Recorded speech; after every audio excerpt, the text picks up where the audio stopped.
Yeah.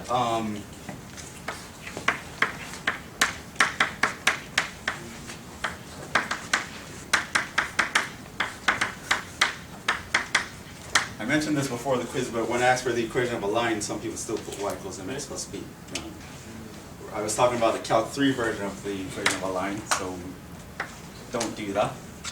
I specifically mentioned that one. A lot of people weren't sure what volume was. You should remember that volume is the triple integral of 1 dv. It's always a 1 here.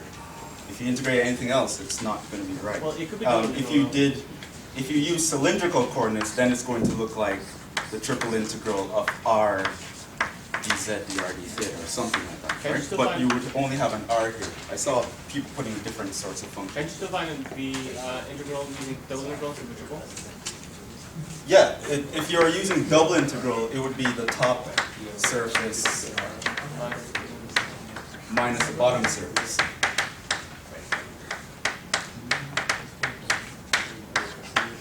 dA, right? The thing is, the top and bottom surface would actually be the limits on your inner integral. Yeah. So if you're doing a triple integral, you integrate 1 to find volume all the time. It's always 1. Right? So you shouldn't be integrating anything here by asking for a triple integral. Yeah, so the third one was a surprise.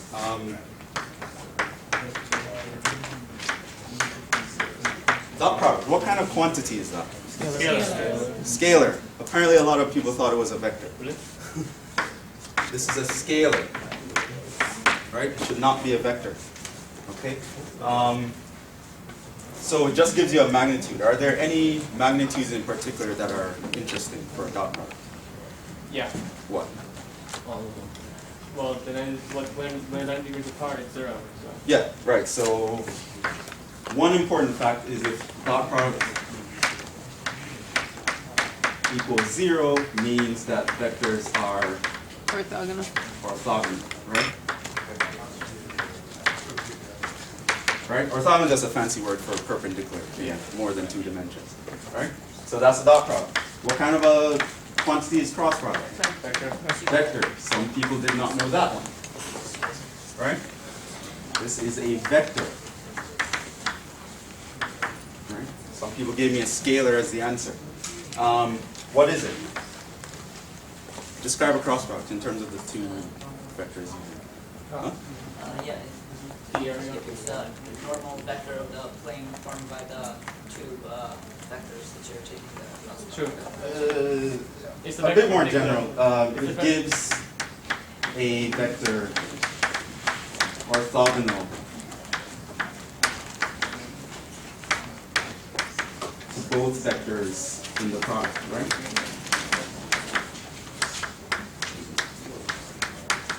This we're going to need this concept, right?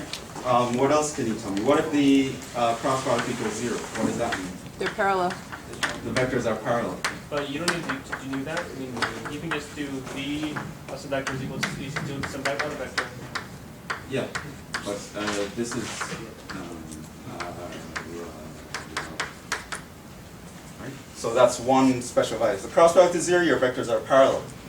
Notice it's the 0 vector. The dot product is 0, your vectors are orthogonal, right? This is a vector, that is a scalar. Do not mix them up. Another thing.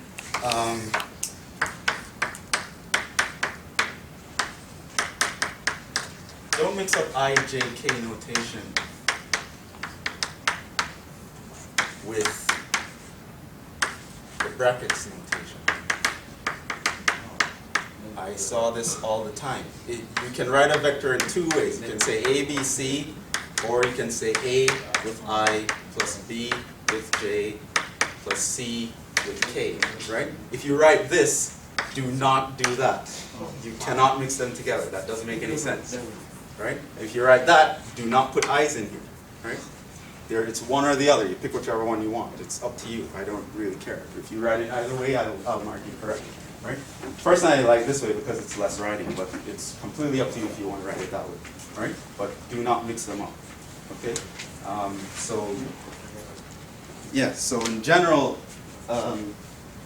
be really careful with your notation, especially now since I'm not sure if you guys know when you have a vector and a scalar, you should really not be soft with your notation. I've seen people do something like this. They're like A, B, C is the point, or something like that. All right? That's not a point. That's a list. That's a point. Okay? This is a vector. Right? This is a vector, this is a point, right?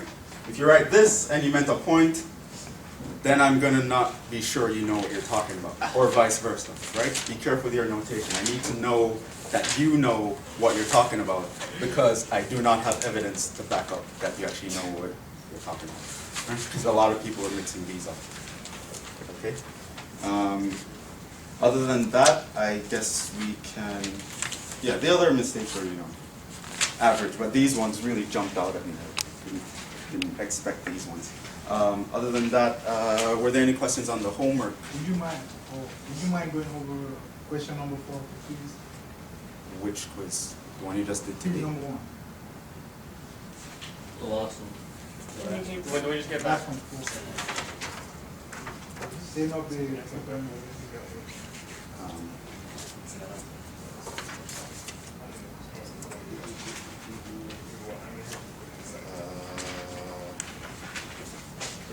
do it really quickly. It's not,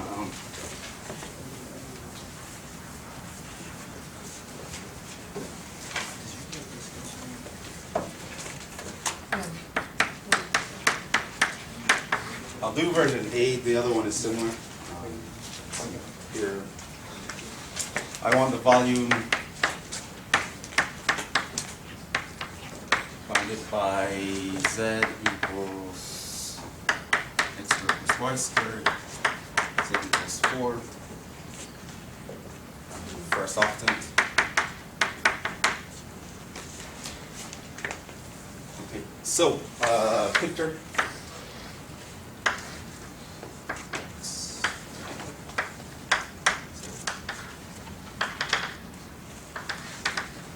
What kind of surface is this? Paraboloid. Right, so it's a very bulky shape like that.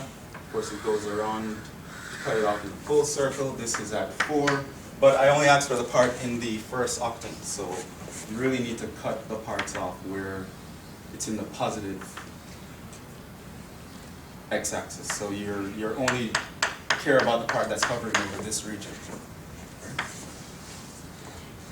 So that is the object that you want to find the volume of. And we know that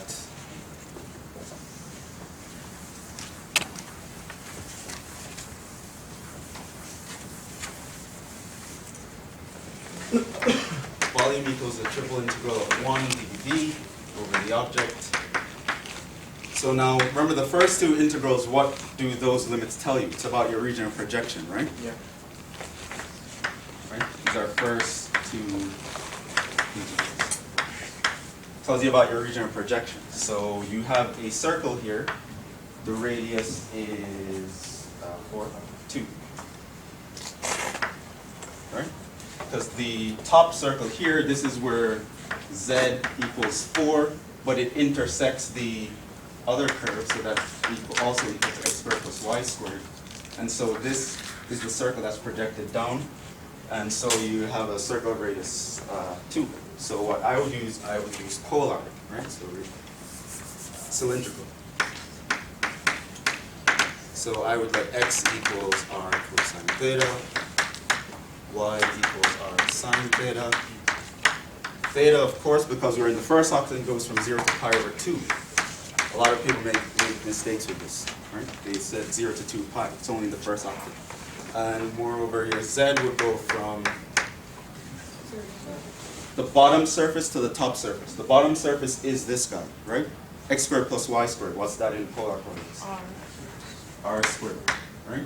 And it goes up to the constant 4. So your volume will end up being 0 to pi over 2. R goes from 0 to 2, and z goes from r squared up to 4, up 1. My dv becomes r dz here. That was once you have that set up, it should be relatively straightforward to get to the answer, which in this case was 2 pi. Okay, but that was the setup. Your two outer integrals comes from your region of projection, right? If it's a circular thing, you can use polar coordinates. Your inner integral goes from bottom surface up to top surface. Right? Setting up triple integral is going to be really important later when we're doing the divergence theorem, so you need to know how to do this. I'm not going to ask you the volume directly, but you will need to know how to set up triple integrals. Yes? What answer are you looking for for spherical coordinates? General form. Well, I posted the solutions online. That's just a definition. Something you look up during that. But for spherical, you're supposed to replace x with rho sine phi cosine theta, replace y with rho sine phi sine theta, replace z with rho cosine phi. Your dv would become rho squared sine phi d rho d phi d theta. But the answer for those are that's just the definition. Are there any questions on the current homework, the ones you're supposed to hand in today? Yes? Can we go over question 5 and 13? Can someone give me the book? That's all done.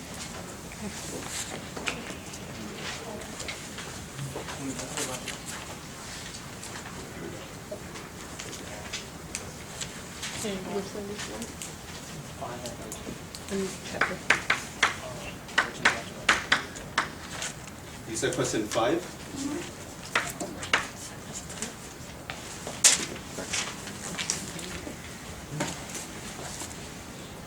So was the integral along C of x, y, dx plus x minus y y.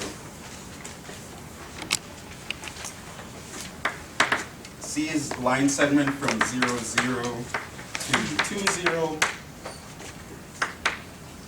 Then going from 2, 0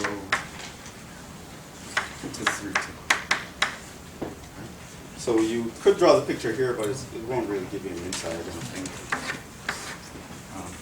From here to 0, right, so it goes from here to here, Yeah, so and then it goes from 2, 0 to 3, 2.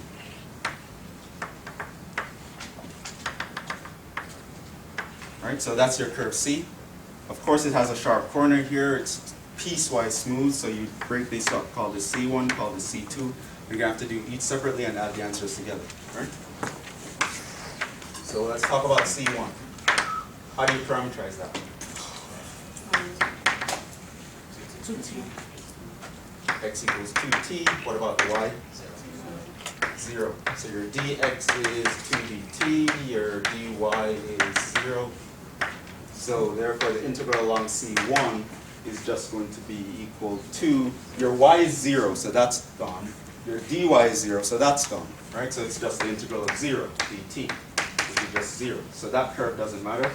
Move on to C2. What is x and y? 2 plus t. Right? This is from 0 to 1. And the y? Of course, t goes from 0 to 1. So this means your dx is just dt, your dy is 2 dt, and so your integral along C2 is given by, you plug in x times y, 2 plus t times 2t, times dx, which is just dt, I'm going to put that at the end, plus x minus y, so it's this minus that, that's just 2 minus t, times dy, which is just 2 dt. This goes from 0 to 1.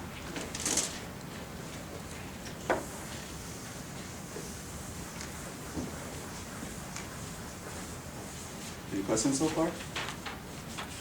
Right. So once you parameterize here using the formulas that I gave you, then you just find the x, the dx, the y, the dy, and just plug it into your thing, and you have the limits on the t, so you just plug that in. And from here it's just top one. You have to put it there. Okay, so we have what, 4t plus 2t squared plus 4 minus 2t dt. So this is 2t plus 2t squared equal t.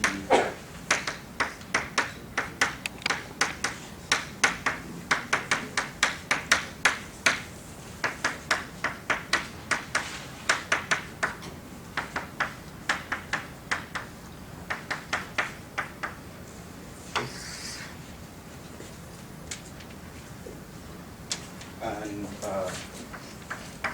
therefore, I should show this so that I actually know that you didn't forget.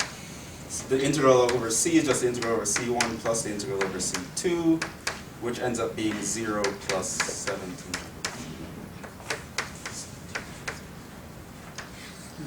Can we write like that? What? Just the integral bracket? Yeah, I'll know what you mean. It's very informal, it doesn't make sense officially, but that's allowed. Because sometimes these integrals are long. You don't want to write it down like 4 or 5 times, the same thing over and over.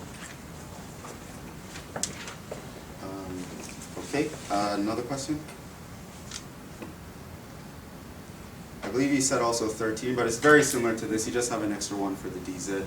Same process. Which, by the way, it reminds me of something. Like I said, we're going to be learning several integrals in this class, so they might look slightly similar to you, and students often get confused for some reason. So I think it's a good idea that when you're studying, you try to make like a cheat sheet, you know, like where you talk about each integral. For example, last time we did the integral f dot dr, right? So you're making a study sheet, right? While you're reading your notes, you should be making a study sheet. And you're going to just jot down special facts about this integral, right? So what is one thing that we use this integral for? Work, right? So you can say sometimes use it for work.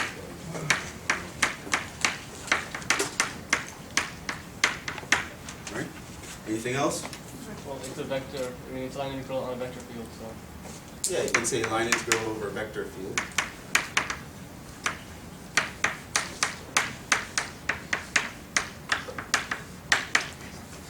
How about how to compute it? That product. What are the steps? It's the same thing as unlike except First you find the R of t, won't always be given, right? So that's step 1. Step 2 is what? Find dr, Yeah, right? yeah. Third step, find f of rt. Yeah. And then dot them. Fourth step, dot 2 and 3. 5 step, integrate. Right? Now it turns out we do several different kinds of integrals, but every integral would have a different set of steps. So when you see an integral, it's a knee-jerk reaction to just do this. You know, if you see f dot dr, find r, find dr, find f of rt, dot product, integrate. You just know that's what you do for that integral, right? Every other integral would have a different set of steps. So Right? I'm thinking that. Same thing with this one. If you see something like integral of p dx q dy, what do? Find x, you find y, find dx, find dy, plug in, integrate. Right? So you should know the sequence of steps when you hit an integral. Whenever you see something, it should just trigger a set of steps in your brain, right? So you'd rather And we not you just won't think about mix it. up. Right, you shouldn't be thinking about this, right? So you think about when you're just learning and you try to get all the concepts, but once you got that down, when it comes down to like answering a problem, you should have like a quick method, right? You don't want to spend time in an exam trying to figure out, okay, what do I do for this again? Okay, let's see. What does DR mean? No, you want to know exactly what you do, right? Because you're going to waste enough time like writing out the answer. So you really want to just have the steps down pat, right? So I suggest you would, while you're studying, you make like tiles of this on your cheat sheet for like every integral we cover, so that you don't mix them up and you know what steps goes with what integral. Right?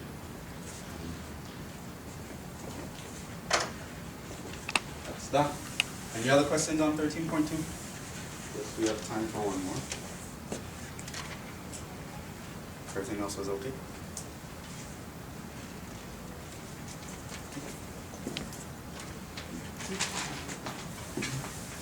Number 9. Number 9 is very similar to this one. How about 10?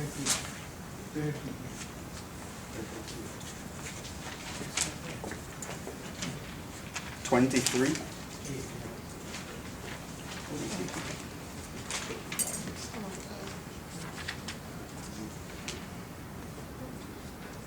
Okay, this one is slightly different. This is the over vector.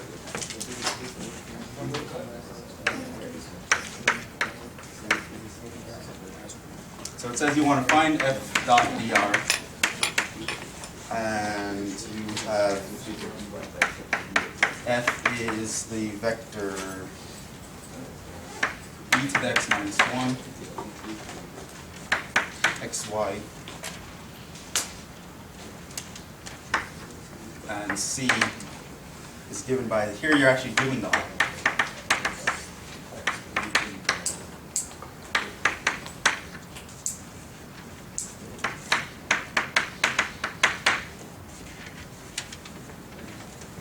Okay, so this is an f dot dr integral. What do I do? Find R. Right, the first step is find r, but hey, they gave me r, so that's step 1 is okay. Yeah, find dr. Right? Find r, there it is. Find dr. Right? So find dr is the next step, right? Dr equals, what's the next step? Yeah. Find f of rt. What's that? Plug it in. You just plug in, right? Yeah. This is the x component, plug in that for x everywhere you see it. So that's e to the t squared minus 1, comma, this is x, which is t squared, times the y, which is t cubed.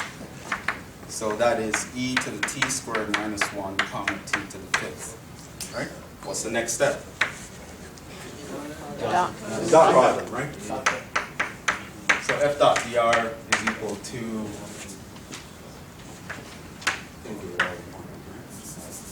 if you go from 0 to 1, you dot product, you would get what? This dot with that, right? So you get 2t times e to the t squared minus 1, and then you dot product this with that. So it's 3t squared times t to the 5th. No, I'm just looking. Okay. So now you just do the integral, right? This one is going to be e to the t squared minus 1 plus 3 over 8 plus 8 minus e to the minus 1. That's fast. Huh? That's fast. Come again? What? That's fast. 11 over 8 minus e to the minus 1. Right? You're right. Okay.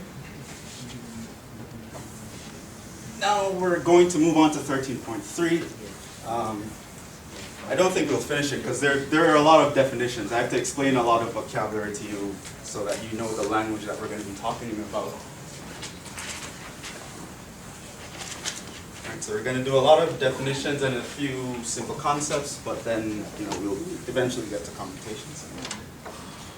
I'm going to start with a punchline, What? which is the fundamental theorem for line integrals.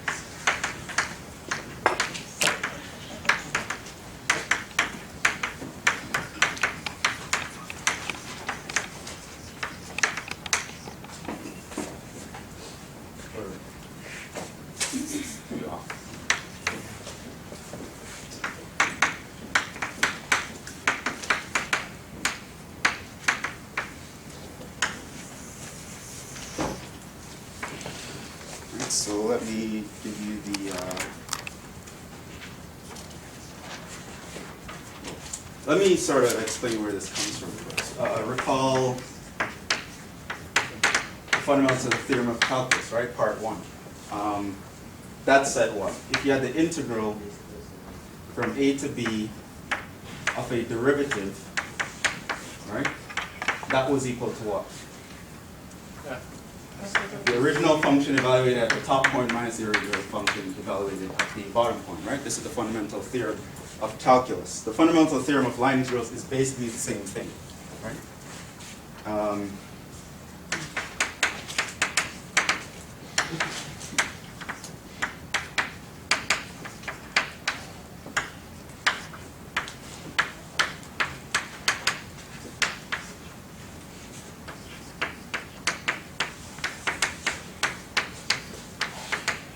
think of gradient f as a kind of derivative, right? Because you actually do partial derivatives to find this one, right? You can sort of make the same sort of equation. You can sort of end up with like the integral of the gradient is equal to the original function evaluated at the endpoint minus the original function evaluated at the start point, right? So you think of this as like the f prime, right? It's sort of an f prime. And when you have the f prime and you integrate, it's going to be the original function and go on and so on and so forth. So, question. yeah. So is that function that we have a function of the value of how many variables we have for our gradient? Oh, it doesn't matter. Okay. Right? We're going to be using 2 or 3 variables, but it works in general. Right?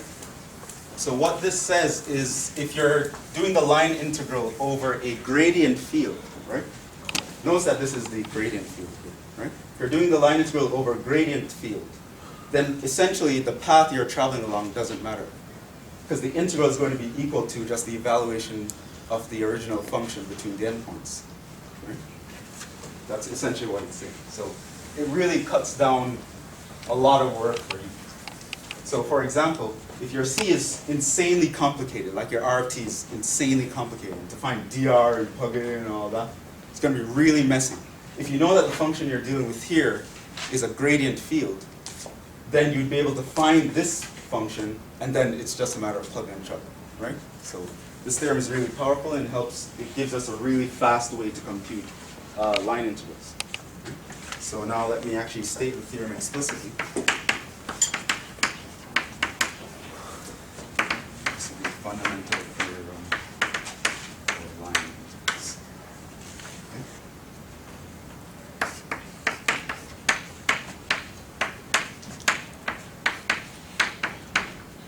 Okay.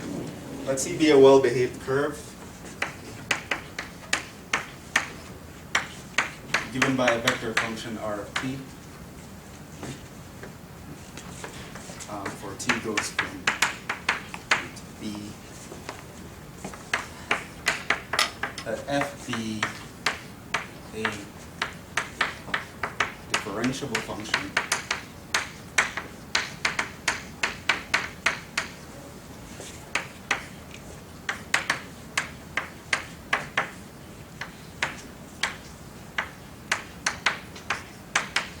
of 2 or 3 variables is the context that we're doing it in.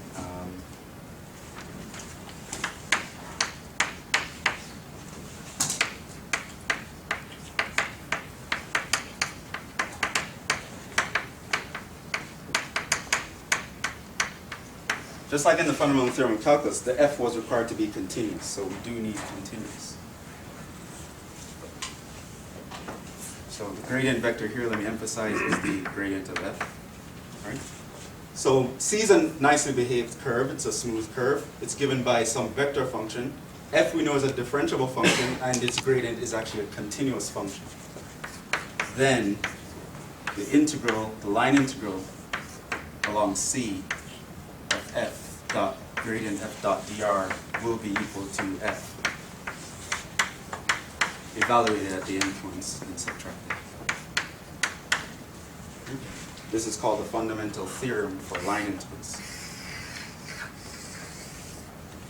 Okay.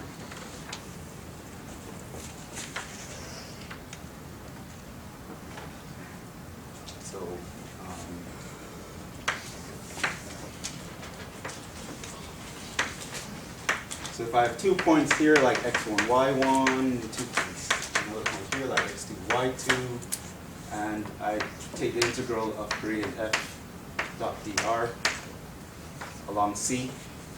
Okay, this is my curve C. Then this integral is actually going to be f of x2, y2 minus f of x1, y1. Right? That's the whole idea. So doing this integral and doing this computation are the same thing.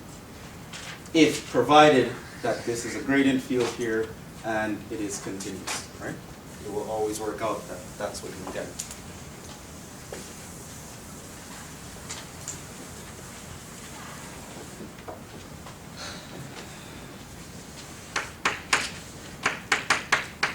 just to emphasize what this really means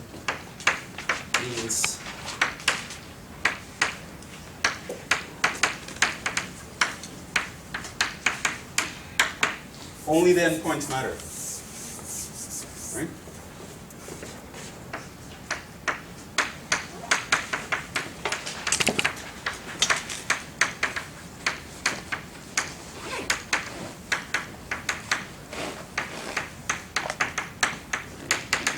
All that other stuff that we were doing before, like finding R, finding dr, dot product, and integrate, it won't matter if you have a gradient field in this position. All you have to do is find the original function from which you got that gradient field, plug in the endpoints, and you will have that integral. But we still need to refer to the R vector in order to find the endpoints, because if it's R of t, then you need sliding endpoint of t.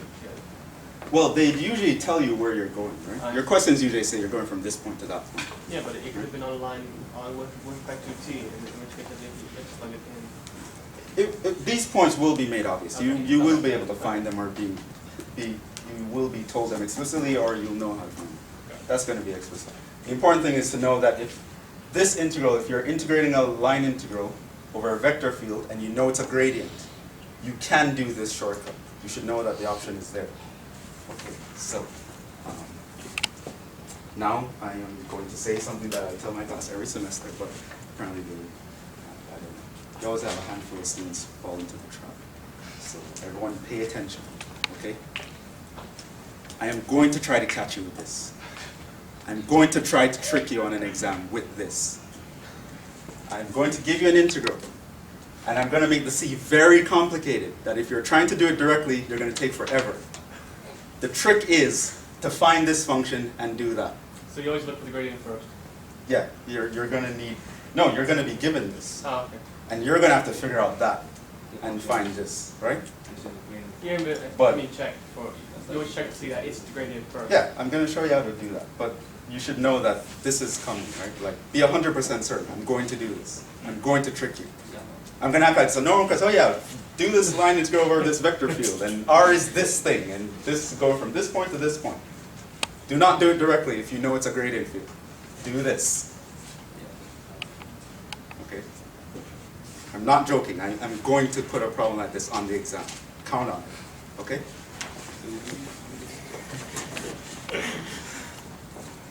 I want to be optimistic, but I always have a handful of students. I'm like, what are you doing? Why would you even think of doing it? Yeah. Right. So later on in this chapter, we're going to be able to recognize when this thing is a gradient field, and we're going to cover how to actually, from this, find that function. And once you can do that, you'll be able to do this. Right. But before that, let's talk about some concepts.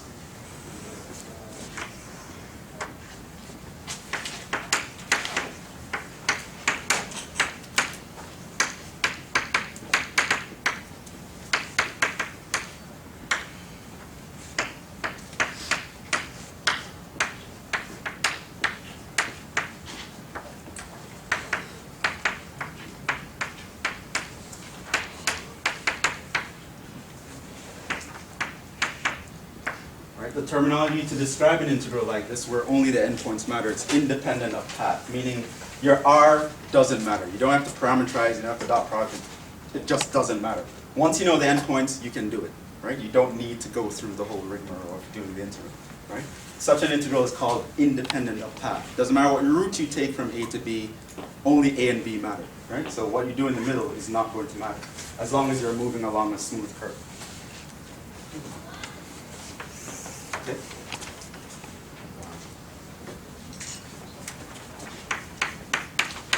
Note, if C is a closed curve, then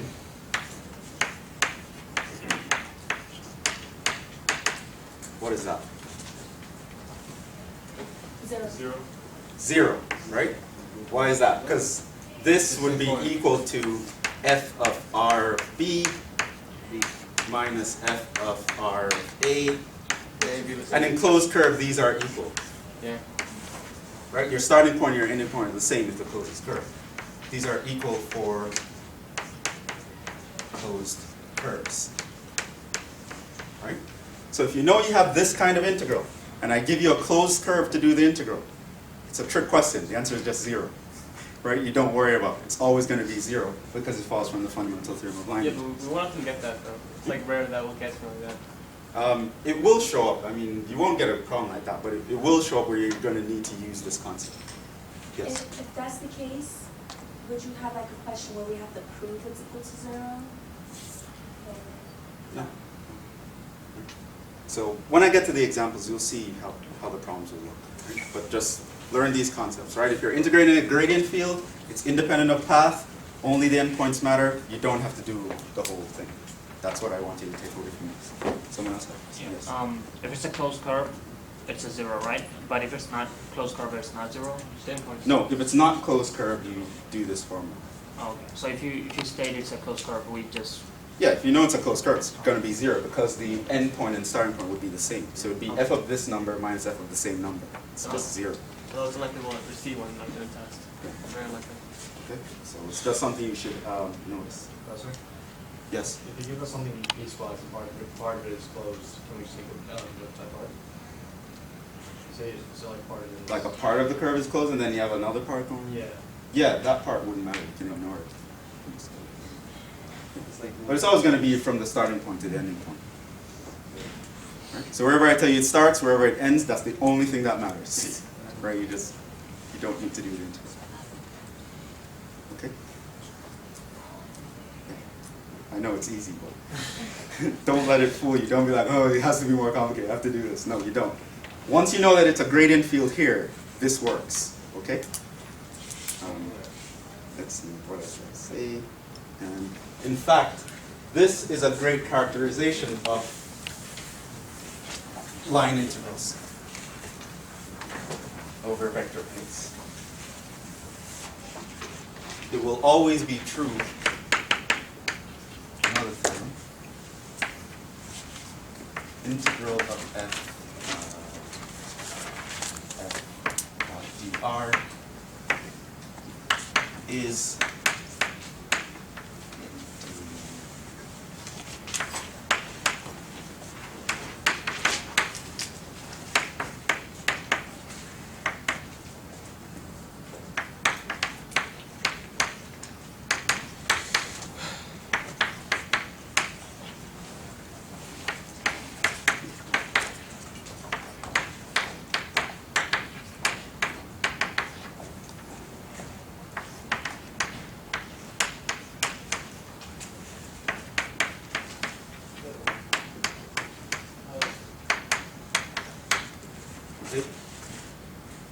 a line integral is independent of path if you know for a fact that the line integral is always 0 for every closed curve.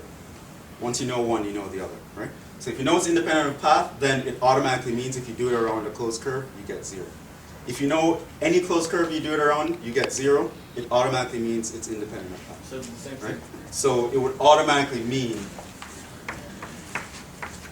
that f is a gradient field.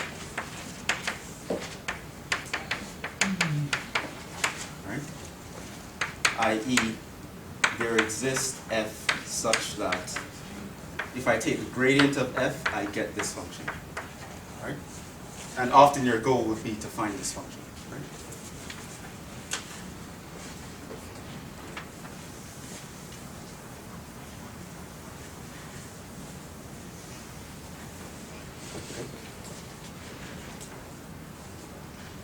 Let me example.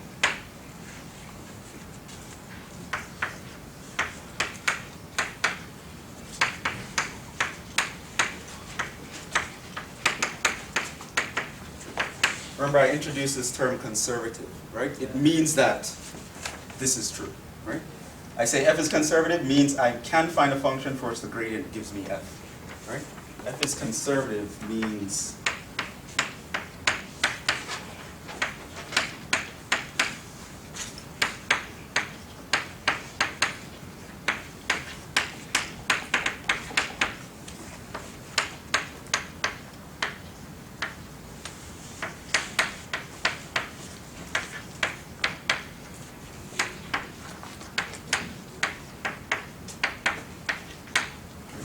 fact, that's where the phrase conservative means. You actually conserve work, right?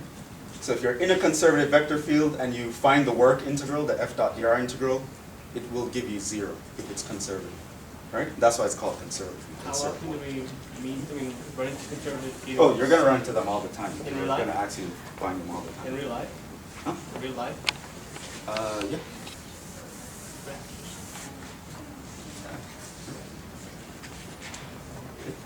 So work, for example, in going around a closed curve is going to be 0 if your field is conservative, which means that it has a gradient. Yes. What does that say? I.e. That is, this was shorthand. There exists, right? There's a function out there somewhere where if I take the gradient of it, I will get my vector. Now we're going to learn how to find this function later on, but I just want you to get the concept in it.